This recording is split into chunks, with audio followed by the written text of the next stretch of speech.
We all have had people in our lives who have manipulated us, who have hurt us with their words, or made us think we are crazy for believing something that was right in front of our eyes. Generally, we use the term manipulation for that, but recently the term gaslighting has hit mass popularity. It's a term that is loosely defined as making someone question their own reality. The term gaslighting derives from the 1944 film Gaslight, and a prior play that had the same idea in it as well, in which a husband uses trickery to convince his wife that she is mentally unwell so he can steal from her. One of the husband's tricks is to secretly dim and brighten the indoor gaslighting, insisting his wife is just imagining it. Now, I know a lot of us have experienced something like this, and strangely enough, J.R.R. Tolkien, years before this word became a popularity, provided a solution to it in his famous work, The Lord of the Rings. And it's perhaps the most important and best way to deal with someone gaslighting you that I've ever encountered in my entire life. And it's something I really, really wish I had read years before, when someone had done this to me. But for anyone who doesn't know, I am reading Lord of the Rings for the first time and publishing my thoughts as I go. This specific chapter that I just read is an interaction between Saruman the Gaslighter and a few others in that Battle of Helm's Deep, or after the Battle of Helm's Deep. I'll explain it more in a bit, but if you like these kind of essays, make sure you subscribe. I am publishing essays on Lord of the Rings, Brandon Sanderson, Harry Potter, and have plans to cover some Game of Thrones, Dune, Narnia, and some of the other great works of literature as well. So subscribe and become a member too if you want. It's only $5 a month for the next 8 members. When we hit 50 members, it'll become $10 a month for anyone who wants to join. So make sure you jump on those last 8 spots and secure your lifetime membership of $5 a month. That was way too infomercially. So let's get back to the text. In this specific chapter, it's titled The Voice of Saruman.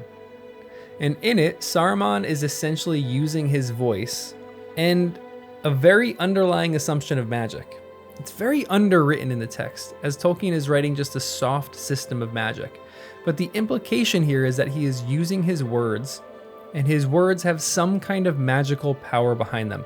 I'll explain this as I go, and as I read some of the passages, it'll just kind of all make sense and click. But let me paint the picture for you first.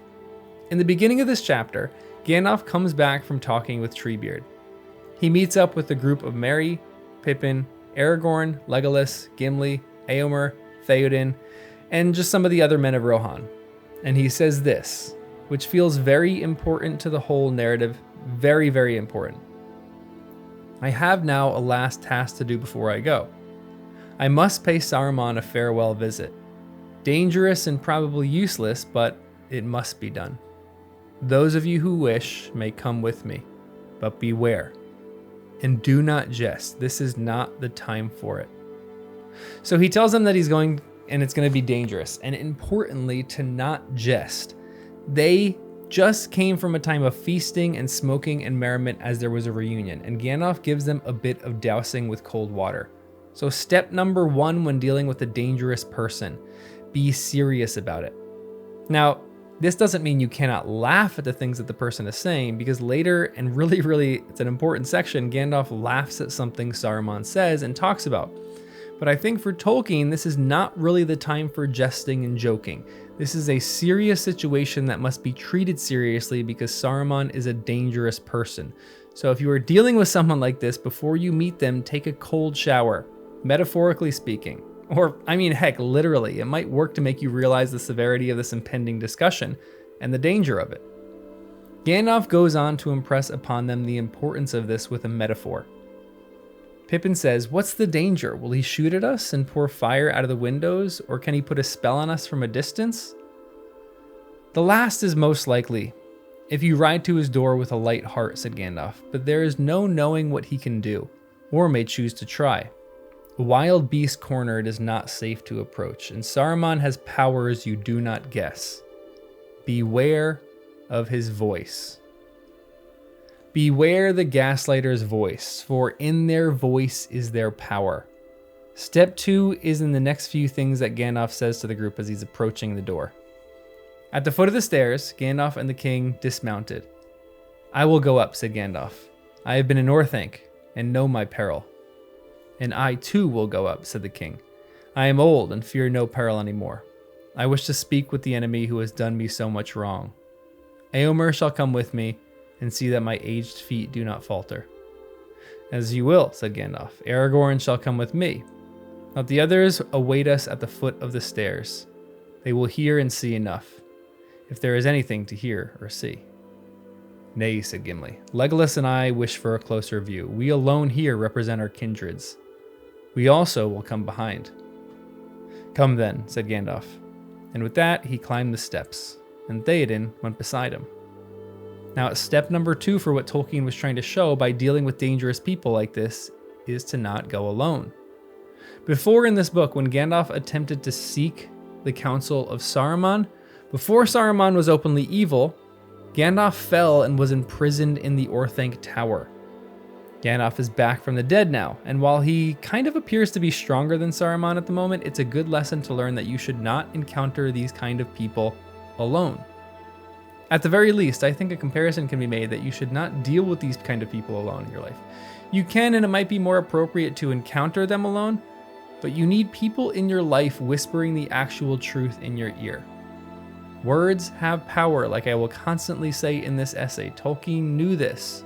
And there have been studies on this that show something like us humans need 5 kind words to every 1 unkind word. Now, I remember this all too clearly when I had a friend in a totally different situation, not a gaslighting situation, but it was horrible. She woke up one day and saw on the news that someone she had been on a date with about a week prior that she had turned down had taken his own life. She didn't tell me that story until a few months later. And this is, again, not gaslighting in any way, but that morning she texted me asking if I could just text her truth about herself. And so I did it, because I love words and because I loved and valued her. Now, words have power. When you surround yourself with people who speak truth into your life, both to you and about you, you will be much less easily swayed by someone who is gaslighting you. The whole next step comes in process for Tolkien. And the group of people facing off against Saruman here, it's just really important. So step number 1, don't jest. Step number 2, take people with you. Have people in your life that are speaking truth into your life. Don't do this alone. And step 3 is the rest of this whole chapter. It's the process for this. Now, Grima Wormtongue then comes out to try to speak to them, but Gandalf sends him back and tells him to send for his master Saruman. Then the book delivers this chilling paragraph. Legitimately, I had chills after I read this. The window closed. They waited. Suddenly, another voice spoke, low and melodious. Its very sound an enchantment. Those who listened unwarily to that voice could seldom report the words that they heard. And if they did, they wondered, for little power remained in them. Mostly they remembered only that it was a delight to hear the voice speaking.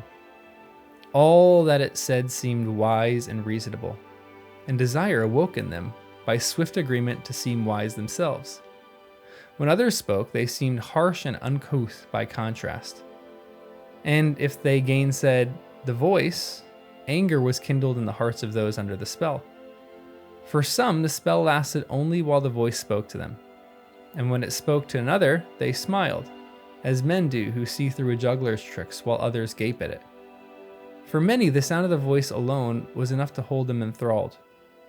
But for those whom it conquered, the spell endured when they were far away, and ever they heard that soft voice whispering and urging them. But none were unmoved. None rejected its pleas and its commands without an effort of mind and will, so long as its master had control of it. Well, it said now with a gentle question, why must you disturb my rest? Will you give me no peace at all by night or day? Its tone was that of a kindly heart aggrieved by injuries undeserved. Now a few things. One, I said this before, but people's words have power. You're gonna get sick of me saying this in this essay. I love Tolkien in that he doesn't explicitly say that he was casting a spell over them, but kind of explains it just through like the showing rather than the telling. But words like this spoken to people can naturally, in our world, cast a spell over us and have us thinking the wrong things about reality. Notice too the first bit of gaslighting and manipulation. That Saruman was breeding an army for the destruction of Rohan, and he sent them to battle, and now he's playing the victim, saying that he has no peace, and he's saying this as if he was aggrieved by injuries undeserved. It's pretty gross behavior. This also takes strength of will. It's another point. It takes a desire to rid yourself of this voice. If you still have affection and love for this person who is doing this to you, it may prove incredibly difficult, if not impossible. It doesn't mean that this person is irredeemable or not worthy of a second chance, as I will talk about much later, but it means that you must be firm in your resolve to stop this behavior and this speech. At the beginning of this speech of Saruman, there is only one person who the text kind of implies is resisting. Now, he's my favorite character in the whole series so far. Gimli. This is what the text says, and notice how long it is before Gimli speaks and how everyone seems transfixed by the spell and the voice of Saruman. They looked up, astonished, for they had heard no sound of his coming, and they saw a figure standing at the rail, looking down upon them. An old man swathed in a gray cloak, the color of which was not easy to tell, for it changed if they moved their eyes or if he stirred. His face was long with a high forehead. He had deep darkling eyes, hard to fathom, though the look that they now bore was grave and benevolent, and a little weary. His hair and beard were white, but strands of black still showed about his lips and his ears. "But come now," said the soft voice. "Two at least of you I know by name. Gandalf I know too well to have much hope that he seeks help or counsel here. But you, Theoden, Lord of the Mark of Rohan, are declared by your noble devices, and still more by the fair countenance of the House of Orel. O worthy son of Thengel, the thrice renowned, why have you not come before, and as a friend? Much have I desired to see you, mightiest king of the western lands, and especially in these latter years, to save you from the unwise and evil counsels that beset you. Is it yet too late? Despite the injuries that have been done to me, in which the men of Rohan, alas, have had some part, still I would save you and deliver you from the ruin that draws nigh inevitably, if you ride upon this road which you have taken. Indeed, I alone can aid you now." Theoden opened his mouth as if to speak, but he said nothing. He looked up at the face of Saruman with its dark, solemn eyes, bent down upon him, and then to Gandalf at his side, and he seemed to hesitate. Gandalf made no sign, but stood silent as stone, as one waiting patiently for some call that has not yet come. The riders stirred at first, murmuring with approval at the words of Saruman, and then they too were silent, as men spellbound. It seemed to them that Gandalf never spoke so fair and fittingly to their lord. Rough and proud now seemed all his dealings with Theoden, and over their hearts crept a shadow, the fear of a great danger, the end of the mark in a darkness to which Gandalf was driving them. While Saruman stood beside a door of escape, holding it half open so that a ray of light came through. There was a heavy silence. It was Gimli, the dwarf who broke in suddenly. "The words of this wizard stand on their heads," he growled, gripping the handle of his axe. "In the language of Orthanc, help means ruin, and saving means slaying, that is plain. But we do not come here to beg." "Peace," said Saruman, and for a fleeting moment his voice was less suave, and a light flickered in his eyes, and was gone. "I do not speak to you yet, Gimli Gloin's son," he said. "Far away is your home, and small concern of yours are the troubles of this land, but it was not by design of your own that you became embroiled in them, and so I will not blame such part as you have played. A valiant one, I do not doubt. But I pray you, allow me first to speak with the King of Rohan, my neighbor, and once my friend." Now, notice that everyone is kind of under this spell, and Gimli breaks it a bit, but not for everyone else, because later it still kind of takes a while for Theoden to speak. Theoden being the main victim here, as Grima and Saruman were working together to stymie and keep him under the oppression of evil. It's kind of understood that Theoden is having a hard time speaking here, but Gimli breaks it a bit for Saruman. Saruman has a little moment where his true colors show.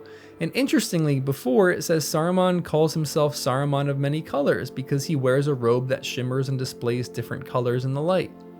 They look up at it and they notice it and they find it hard to decipher the colors that he is wearing, but his true nature and his true self for a fleeting moment show as he loses patience and kind of yells at Gimli.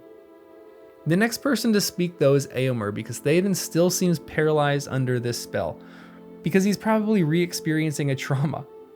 This is what the text says. "What have you to say, Theoden King? Will you have peace with me? and all the aid that my knowledge, founded in long years, can bring? Shall we make our counsels together against evil days and repair our injuries with such goodwill that our estates shall be both come to fairer flower than ever before? Still Theoden did not answer. Whether he strove with anger or doubt, none could say. Eomer spoke. Lord, hear me, he said. Now we feel the peril that we were warned of. Have we ridden forth to victory only to stand at last amazed by an old liar with honey on his forked tongue? So would the trapped wolf speak to the hounds if he could. What aid can he give to you, forsooth? All he desires is to escape from his plight. But you will parley with this dealer in treachery and murder. Remember Theodred at the fords, and the grave of Hama in Helm's Deep. If we speak of poisoned tongues, what shall we say of yours, young serpent, said Saruman. And the flash of his anger was now plain to see. Notice again how his true colors show a little bit more. He becomes more impatient. And also see how dangerous this could have been had they gone in with light hearts and gone in alone. There is a teamwork that is happening here that is beautiful to see. Then some of the wildest stuff in this whole chapter happens in responses that Saruman gives to Eomer. This is when the real gaslighting kind of happens. The friendship of Saruman and the power of Orthanc cannot be lightly thrown aside, whatever grievances, real or fancied, may lie behind. You have won a battle, but not a war, and that with help on which you cannot count again. You may find the shadow of the wood at your own door next. It is wayward and senseless, and has no love for men. But my lord of Rohan, am I to be called a murderer because valiant men have fallen in battle? If you go to war needlessly, for I did not desire it, then men will be slain. But if I am a murderer on that account, then all the house of Orel is stained with murder, for they have fought many wars and assailed many who defied them. Yet with some they have afterward made peace, none the worse for being politic. I say, Theoden king, shall we have peace and friendship, you and I? It is ours to command. Now again, this is when the real gaslighting comes out. He starts to try to get them to believe that this is where he's the victim, that he didn't really start this war, and that it's not his fault that these men died and were murdered by the orcs that he sent out, that he didn't desire it. And then when he says if he must be called a murderer, he shifts responsibility and blame. He calls the House of Earl guilty as well, trying to bring more people into this and not taking responsibility for his actions. And then he calls for peace. And keep in mind that the men of Rohan behind are still under this spell. They are all listening to the words of Saruman and thinking they are good and right and true. Even some in this company here are thinking that. But when Theoden speaks, it seems to break this in a significant way. And it's such a beautiful section. Theoden says this, "We will have peace," said Theoden, at last, thickly and with effort. Several of the riders cried out gladly, because they think he's actually talking about bringing peace. Theoden held up his hand. "Yes, we will have peace," he said, now in a clear voice. "We will have peace when you and all your works have perished, and the works of your dark master to whom you would deliver us. You are a liar, Saruman, and a corrupter of men's hearts. You hold out your hand to me, and I perceive only a finger of the claw of Mordor, cruel and cold. Even if your war on me was just, as it was not, for you were 10 times as wise as you would have no right to rule me, and mine for your own profits as you desired. Even so, what will you say of your torches in Westfold and the children that lie dead there? And they hewed Hama's body before the gates of the Hornburg after he was dead," which Hama's one of my favorites. I'm devastated at that. "When you hang from a gibbet at your window for the sport of your own crows, I will have peace with you in Orthanc. So much for the house of Earl. A lesser son of greater sires am I, but I do not need to lick your fingers. Turn elsewhither. But I fear your voice has lost its charm." The riders gazed up at Theoden, like men startled out of a dream. Harsh as an old raven, their master's voice sounded in their ears after the music of Saruman. But Saruman, for a while, was beside himself with wrath. He leaned over the rail as if he would smite the king with his staff. To some, suddenly, it seemed that they saw a snake coiling itself to strike. Now, this is beautiful and tragic. He speaks the truth to Saruman about what has happened, and then Saruman starts to become more dangerous and angry and aggressive. But to the other people here, it seems like this thing is kind of just coming out of Theoden's mouth, and the words that are coming out of his mouth are wrong and harsh. And Saruman is truly the right one here, until Saruman opens his mouth again and shows how angry he is. But he flirts between anger and trying to change his voice again to manipulate the people in front of him, and it kind of doesn't really pay off. And after he trash talks Theoden and Rohan for a bit in the book, this is what the book says. But the noose comes slow in the drawing, tight and hard in the end, hang if you will. Now his voice changed as he slowly mastered himself. I know not why I have had the patience to speak to you, for I need you not, nor your little band of gallopers, as swift to fly as to advance, Theoden Horsemaster. It's like he's kind of just losing his power. And then he speaks to Gandalf, and you can see now how he chooses his battles wisely. If he's unsuccessful in one manipulation, he can perhaps be successful in another, so he hops from person to person. And so he talks to Gandalf now, realizing that the battle with Theoden is kind of done away with, and that Theoden has kind of broken the power that Saruman has over him. So he says, "But you, Gandalf, for you at least I am grieved, feeling for your shame. How comes it that you can endure such company? For you are proud, Gandalf, and not without reason, having a noble mind and eyes that look both deep and far. Even now will you not listen to my counsel?" Gandalf stirred and looked up. "What have you to say that you did not say at our last meeting?" he asked. "Or perhaps you have things to unsay." Gandalf confronts him and stops him immediately here. He reminds him that he was a prisoner before and that he does not wish to return to that prison. And I know I'm reading tons of this chapter here, but I just think that this is so interesting and important to hear. And this is what happens in the next two paragraphs too, and I think it's paramount to just see how Saruman acts. The book says this: Saruman paused. "Unsay," he mused, as if puzzled. "Unsay? I endeavor to advise you for your own good, but you scarcely listened. You are proud and do not love advice, having indeed a store of your own wisdom. But on that occasion you erred, I think, misconstruing my intentions willfully. I fear that in my eagerness to persuade you, I lost patience. And indeed I regret it, for I bore you no ill will, and even now I bear none, though you return to me in the company of the violent and the ignorant. How should I? Are we not both members of a high and ancient order, most excellent in Middle Earth? Our friendship would profit us both alike. Much we could still accomplish together to heal the disorders of the world. Let us understand one another and dismiss from the thought these lesser folk. Let them wait on our decisions. For the common good I am willing to redress the past and to receive you. Will you not consult with me? Will you not come up?" So great was the power that Saruman exerted in this last effort that none that stood within hearing were unmoved. But now the spell was wholly different. They heard the gentle remonstrance of a kindly king with an erring but much loved minister. But they were shut out, listening at a door to words not meant for them. Ill-mannered children or stupid servants overhearing the elusive discourse of their elders and wondering how it would affect their lot. Oft loftier mold these two were made, reverend and wise. It was inevitable that they should make alliance. Gandalf would ascend into the tower to discuss deep things beyond their comprehension in the high chambers of Orthanc. The doors would be closed and they would be left outside, dismissed to await allotted work or punishment. Even in the mind of Theoden, the thought took shape, like a shadow of doubt. He will betray us. He will go. We shall be lost.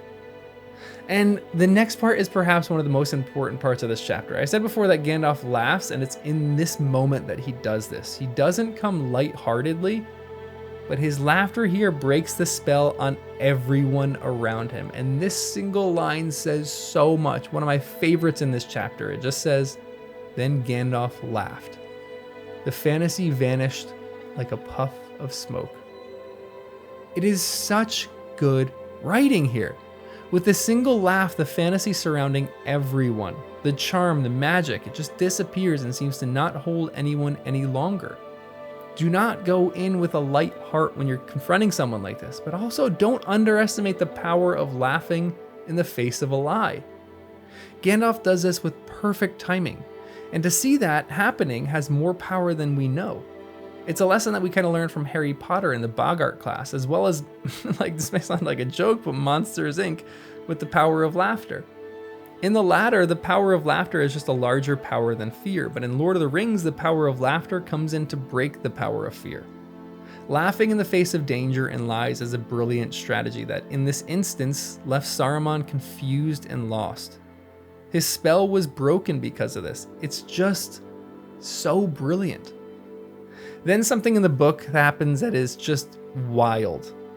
I am still trying to comprehend this a little bit, but Gandalf, knowing that the power of Saruman is slowly breaking, does something that I think is the final nail in the coffin of Saruman. And it's something that not many of us will have the strength or courage to do, to be honest, because people hurt us and we don't want to offer them this. It's something that I think kind of feels foreign to us, but something that also is a necessity if you want to fully be free from a person's grasp and power over you. Gandalf offers mercy to Saruman. It's a wild turn of events knowing that everything that Saruman did, but he offers for Saruman to come down so that they can talk and essentially work out a deal. This is what the text says. Isengard has proved less strong than your hope and fancy made it. So may other things in which you have still trust. Would it not be well to leave it for a while? To turn to new things, perhaps? Think well, Saruman. Will you not come down? A shadow passed over Saruman's face. Then it went deathly white. Before he could conceal it, they saw through the mask the anguish of a mind in doubt. Loathing to stay and dreading to leave its refuge, for a second he hesitated, and no one breathed. Then he spoke, and his voice was shrill and cold. Pride and hate were conquering him. Will I come down? He mocked. Does an unarmed man come down to speak with robbers out of doors? I can hear you well enough here. I am no fool, and I do not trust you, Gandalf. They do not stand openly on my stairs, but I know where the wild wood demons are lurking at your command. The treacherous are ever distrustful, answered Gandalf wearily. But you do not need to fear for your skin. I do not wish to kill you or hurt you, as you would know. If you really understood me, and I have the power to protect you, I am giving you a last chance. You can leave Orthanc free if you choose. That sounds well, sneered Saruman, very much in the manner of Gandalf the Grey, so condescending and so very kind. I do not doubt that you would find Orthanc commodious and my departure convenient. But why should I wish to leave? And what do you mean free? There are conditions, I presume. Reasons for leaving you can see from your windows, answered Gandalf. Others will occur to your thought.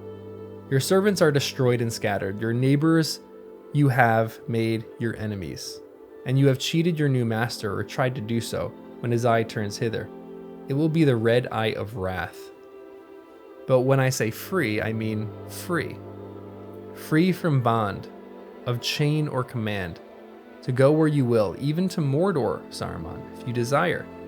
But you will first surrender to me the key of Orthanc and your staff. They shall be pledges of your conduct, to be returned later if you merit them.